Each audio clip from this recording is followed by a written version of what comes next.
তারাবির নামাজ এটা কি সুন্নত নাকি এটা ফরজ? এটা কি কেউ মিস করতে পারে?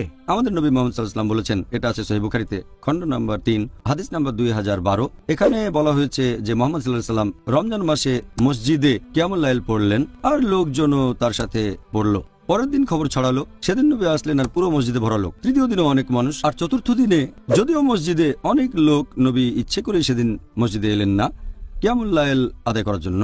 তারপর ফজরের নামাজের সময় নবী বললেন, এমন না যে আমি জানতাম না মসজিদে অনেক লোক আছে, তবে আমি ইচ্ছে করে আসিনি, কারণ আমি চাই না রমজানে কিয়ামুল লাইল তোমাদের জন্য ফরজ করা হোক। তাহলে এই হাদিস থেকে আমরা জানতে পারি যে এই নামাজ ফরজ না। তবে আরেকটা হাদিস সহিহ বুখারী খণ্ড নম্বর 3 হাদিস নাম্বার 2009, আমাদের নবী বলেছেন, যদি কেউ রমজান মাসে রাতের নামাজ আদায় করে ইমানের সাথে আর আল্লাহর পুরস্কারের আশায়, তার অতীতের সব গুনাহ ক্ষমা করা হবে। এই হাদিসের ভিত্তিতে আমরা জানতে পারি যদিও এটা ফরজ না, তবে খুবই গুরুত্বপূর্ণ সুন্নত, সুন্নতে মুআক্কাদা। তার মানে নবীর যে সুন্নত গুরুত্বের সাথে সুপারিশ করা হয়েছে, যদিও এটা ফরজ না, এটা সুন্নতে মুআক্কাদা, খুবই গুরুত্বপূর্ণ একটা সুন্নত। কোনো মুসলিমেরই এটা মিস করা উচিত না, যদি না আসলেই তেমন